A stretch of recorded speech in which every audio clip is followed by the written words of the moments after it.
En la primera toma de terreno que hay en plena dictadura, en la toma de la bandera, llegaron los pacos y se llevaron a los dirigentes. Y destruyeron unas mediaguas que habían alcanzado a levantar, pero la toma continuó. Había un barrial que nos enterrábamos casi hasta la rodilla una vez.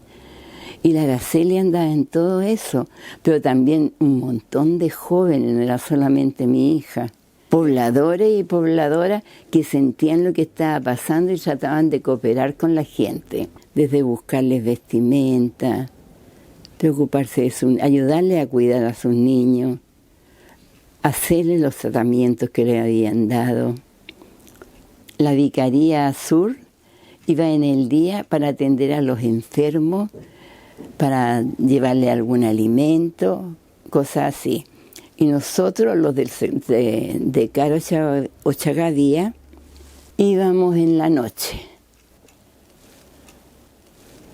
El día que yo supe de la muerte de mi hija, estábamos preparando un acto. En eso estábamos cuando llegó una compañera de la vicaría, que se llama Juanita, y me llama para un lado. Habíamos sabido esto de estos jóvenes que habían sido explosionados.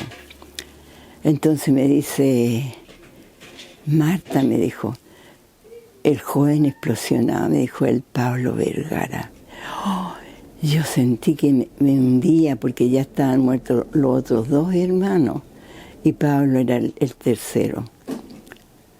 Por Dios, Juan, qué tremendo. Y después me dice ella, y la niña es la Araceli. Oh, mira, yo sentí como que yo siempre luchaba por verme entera, pero esa vez me la ganó.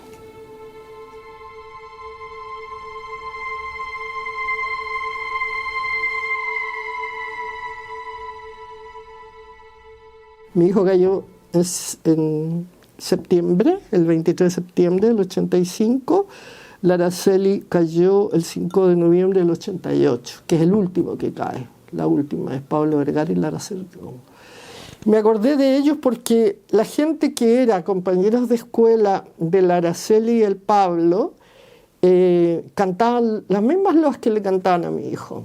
Jóvenes, militantes, forzados, responsables, todos con una capacidad enorme de transmitir conocimiento, tenían una conciencia muy, muy fuerte, ¿no? Después con el análisis de todos los muertos por explosión nos damos cuenta que asesinaron a un sector que era muy importante, era el recambio de la dirección revolucionaria, por eso los mataron, ¿no? Los mataron por eso y hasta el día de hoy, nunca hubo nadie detenido por esos asesinatos. Monseñor Valles consiguió que yo ingresara a Chile. Ingresé el 1 de octubre. Me dieron una semana para estar ahí. Estaba con orden de detención, no me podía quedar. Y visité con el abogado Aldo Bernucci, que en ese tiempo era abogado en Chillán, representaba a la Vicaría de la Solidaridad. Visité a los dueños de casa que estaban presos, ¿no? Lo hice porque toda madre o padre, o no sé, que pierde un hijo cree que puede ser error. Yo llevaba la foto de mi hijo para que me confirmaran los sobrevivientes de la casa si era mi hijo. Los dos me dijeron que sí, que era Daniel. Y ambos, sin que yo le preguntara, porque ni siquiera tenía claro, me dice, yo no di datos para el retrato hablado. O sea, los dos tenían preocupación del retrato hablado. Y después el abogado mismo me dice que hay un retrato hablado que está circulando en Chillán, y eso después lo confirmamos, pidiéndole al abogado de Chillán que le pidiera a la CNI que explicara qué había pasado ahí en esa casa. Y en la CNI tenemos el oficio que por años lo guardó ese tribunal de Chillán, nunca nos dijo a nosotros, lo separaron, está en un cuaderno separado, que sí, pues, que había un señor que salió ahí, que no sabían quién era y que le ponen un nombre que no me acuerdo que a él, y si vuelve no sé cuantito, un nombre imaginario y divertido, avisaremos. O sea, está comprobado que ahí estuvo el que ayudó a hacer las bombas. Y lo guardaron por años en un cuaderno secreto en el tribunal. Nuestros hijos están, yo diría que caricaturizados, ¿no? En el informe Rettig, con gran bombo y platillo de Patricio Elwin diciendo: los que mueren con explosivos adosados a su cuerpo o cerca son delincuentes, no son víctimas de la dictadura. Y con eso, todas las comisiones de verdad, cuando hemos presentado nuestros casos, aparece textual lo que dice en el informe Rettig. Y por eso, por más que hemos insistido muchas veces en la Comisión de Verdad y Justicia del 2010, nos mintieron, porque nos recibieron con nuestro abogado, con el jefe de la policía, demostrando nosotros que todos los nuestros eran militantes, no delincuentes. Igual al final contestaron lo mismo, entre comillas, literalmente 3 líneas: están calificados en la Rettig como delincuentes, no tienen derecho ni siquiera a ser revisados sus casos. Ellos estaban preparados para eliminar a la dictadura. Entonces, una parte de la población quería eliminar las bases de la dictadura. ¿Cuáles eran las bases de la dictadura? Las empresas, las Fuerzas Armadas, sus medios de comunicación. El objetivo era herir a lo que eran las bases de la dictadura. Y ellos se quejaban de que las tareas que les daban era de agitación y propaganda en realidad, pero nada que hiriera de verdad a las bases de la dictadura. Hacíamos como si fuéramos a atacar a la dictadura, hacíamos como si, y era entretener a los grupos, yo creo, para ver quién era capaz de llegar hasta el final y eliminarlo.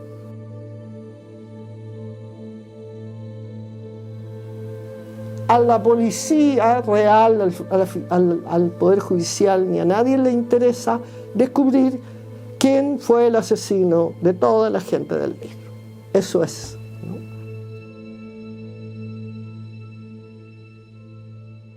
Yo me llamo Ruth Ramírez Víquer, soy hermana de Juan Ramón Ramírez Víquer, quien fue explosionado el 5 de noviembre de 1977 en conjunto con Nelson Espejo Flores. Juan y Nelson tenían una labor súper concreta. Ellos eran casa de seguridad e imprenta. ¿Y de quién eran casa de seguridad? Eran casa de seguridad de un miembro de la Dirección Nacional. Jamás sería un polvorín. Eso lo declaró en el juicio de mi hermano la viuda de Augusto Carmona, una persona con cargos, digamos, en el MIR, muy comprometida, y ella declara eso, dice: es extraño que haya habido una bomba dentro de la casa, que los compañeros que vivían ahí se dedicaran a eso, porque primero era una casa de seguridad y segundo era una imprenta, y no es tan solo una imprenta de repetición, ¿ya? Sino que la imprenta tenía el objetivo de editar El Rebelde. Ellos fueron los herederos del Rebelde, la clandestinidad de la época. La Declaración Universal de Derechos Humanos manifiesta que toda persona que se ha visto afectada por los aparatos represivos del Estado son víctimas de derechos humanos. O sea, ¿qué más le puedo pedir yo a la Comisión que aplique lo que dice la Declaración Universal de Derechos Humanos? Desclasificado, este grupo de aparataje define que el método de exterminio va a ser volar las casas y con sus ocupantes adentro. Yo tengo eso, está aquí. Pasó por una comisión, pasó por otra, pero ellos, como crearon sus propias normas, dejan afuera la declaración y le hacen caso al articulado que ellos dijeron, que todos los terroristas que estén vinculados a hechos de sangre no serán reconocidos por esta comisión. Entonces crearon sus propios articulados. Y eso es, digamos, incoherente, absolutamente incoherente. Porque ellos manifiestan que los que están vinculados a situación de bomba están vinculados así como por sinónimo, situación de sangre. Ni siquiera vinculan con hechos, porque yo podría desmenuzar el caso de mi hermano y la muerte de ellos o la ejecución de ellos no está vinculada a hechos de sangre. Las personas que digamos que trabajaron o que lucharon o que resistieron con bombas, pusieron bombas de diversos tipos, de sabotaje, de propaganda, al igual que hoy, que dicen los mapuches son terroristas, ellos dicen los resistentes a la dictadura que lucharon por todas las vías, también son terroristas. El desclasificado es un documento oficial de los servicios de inteligencia norteamericanos. Doy fe porque me parece que es una investigación súper fundada, súper fundamentada, donde está involucrada personas que investigaron el caso de Letelier en Washington, investigadores, profesores universitarios, que un profesor o que un interesado haya logrado desclasificar estos documentos en base a al crimen de Orlando Letelier y Ronnie Murphy en Estados Unidos, da fe de que este es un documento serio y que la información que hay ahí es información veraz. Entonces, yo me quedo en que la información veraz corresponde a que fueron los aparatos represivos del Estado en Chile.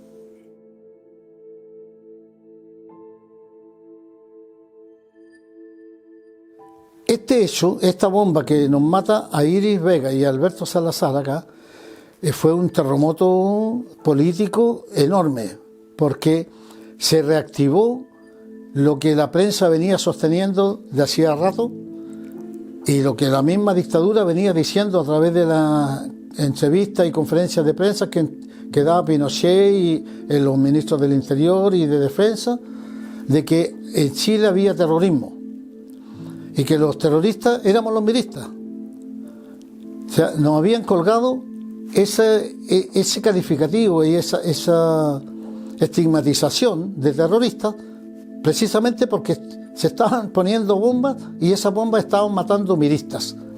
Y era la prueba de que los miristas eran terroristas, era que morían armando o colocando bombas. Se cumplía lo que decía la prensa, se cumplía lo que decía el Mercurio, lo que decía la dictadura, de que eran accidentes.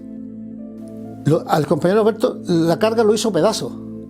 Y a la compañera Iris también la hizo pedazos y la lanzó como a 15 metros de ahí. Alguien proporcionó ese explosivo. ¿De dónde lo obtuvo?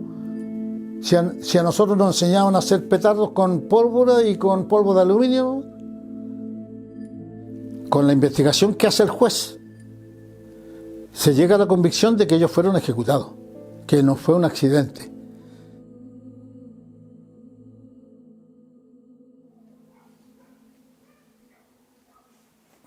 Este documento, este es un informe técnico del Ejército de Chile. En este informe de 2 páginas queda establecido el tipo de explosivo que se utilizó en la ejecución de Mario Amigo y Armando Lopetegui en Los Ángeles. Y dice clarito, dice: explosivo de uso militar de alta calidad perteneciente al grupo de los altos explosivos o rompedores, con una velocidad de detonación de 7.200 metros por segundo, sensibles a detonador del tipo número 8. A pesar de sus características, es el más estable de los explosivos comunes. La explosión de este elemento no deja residuos. Estos son controlados por el ejército para uso militar, para cargar municiones, para hacer voladuras, y que fue entregado a estos compañeros para que pusieran una bomba de propaganda armada, ¿cachai? Todos los casos que hay a nivel nacional, de norte a sur, y desde el 77 hasta el 87, que son 10 años de muertos con carga explosiva, donde hay una cantidad de más de 40 compañeros de los cuales la mitad son miristas, obedece a una política diseñada desde el Estado, desde la dictadura y por los servicios de inteligencia. Esa es una política de exterminio que viene a reemplazar a la política de las desapariciones y de las ejecuciones sumarias. Del 77 en adelante, cuando cambia la DINA a la CNI, cambia el método de exterminio. Esto está corroborado por los hechos, pero está corroborado además por la información desclasificada de los servicios de inteligencia norteamericanos, que dicen concretamente se va a terminar con las desapariciones porque crean muchos problemas jurídicos. Yo estaba en contacto con casi todas las familias de los compañeros que yo he investigado, que son los compañeros del MIR más cercanos y los que han estado en situaciones más vinculadas a esta línea política, a esta línea de exterminio. Y te puedo decir de que si nosotros no reparamos esto, no se va a cortar, no se va a sanar la sociedad, porque se va a ir reproduciendo el dolor. Por eso necesitamos que los jóvenes conozcan lo que nos pasó.